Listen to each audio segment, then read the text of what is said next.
এই ফেসবুক প্ল্যাটফর্মে কাজ করতে এসে অনেক কিছু শিখেছি, অনেক কিছু জেনেছি এবং অনেক মানুষকে চিনেছি।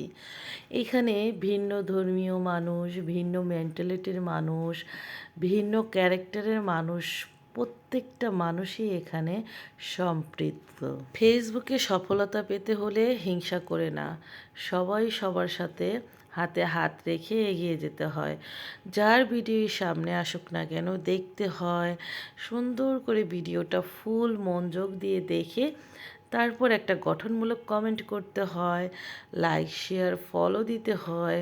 অনেকেই কী করেন, আমরা ভিডিও দেখলেই ভিডিওটা ধাক্কা দিয়ে সরিয়ে দিই। এই ধাক্কা দিয়ে সরিয়ে দেওয়াটা কিন্তু একদমই ঠিক না, এটা আপনার জন্য ক্ষতি। কারণ আপনার কাছে কিন্তু ভিডিওটা এমনি এমনি আসে নাই, ফেসবুক আপনার কাছে পাঠিয়েছেন। তো আপনি যদি সেই ভিডিওটা ইগনোর করেন তাহলে কিন্তু ফেসবুকও আপনাকে ইগনোর করবে। আর সবচাইতে বড় কথা হচ্ছে, কাউকে হিংসা করা যাবে না, একে অপরের হাতে হাত রেখে এগিয়ে যেতে হবে। এই প্ল্যাটফর্মে টিকে থাকতে হলে কাউকে হিংসা করা যাবে না, আর একা একা কেউই উঠতে পারবে না, সবাই সবাইকে সাহায্য করতে হবে। আমার চোখে দেখা এই ফেসবুক প্ল্যাটফর্মে অনেকেই আছে একটু হিংসার চোখে দেখতো, একটা কিছু জানলেও জানাতে চেত না, ভাবতো সে একাই উঠে যাবে, কিন্তু আজকে সে তার আমার চাইতেও খারাপ অবস্থা হয়েছে। এরকম অনেক উদাহরণ আমার কাছে আছে। তো যাই হোক, সবাই সবাইকে আমরা সাহায্য করব। যার ভিডিও কার সামনে আসুক না কেন, আমরা সবার ভিডিও দেখব এবং গঠনমূলক কমেন্ট করব। আরেকটা কাজ আপনারা করেন, সেটা হচ্ছে ফলো দিয়ে আবার আনফলো করে দেন।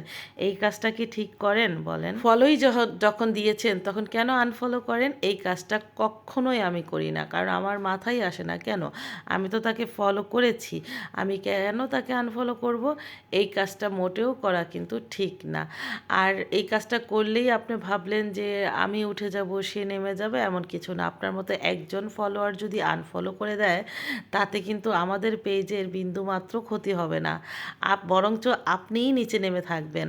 আপনার এই যে আনফলোর কারণে আপনি নিজের থেকেই উঠতে পারবেন না। আমরা কখনো একে অপরকে হিংসা করে না, আমরা একে অপরের হাতে হাত রেখে, কাঁধে কাঁধ রেখে এবং আমরা সবাই সবাইকে সাহায্য করেই কিন্তু এগিয়ে যাব ইনশাআল্লাহ। ফেসবুকে কাজ করতে এসেছেন, এখানে একটা অফিসের মতো, আমরা সবাই এখানে কাজ করতে এসেছি, আমরা সবাই কলিগ। এজন্য কলিগের সাথে কিন্তু ভালো সম্পর্ক রাখা অতি গুরুত্ব।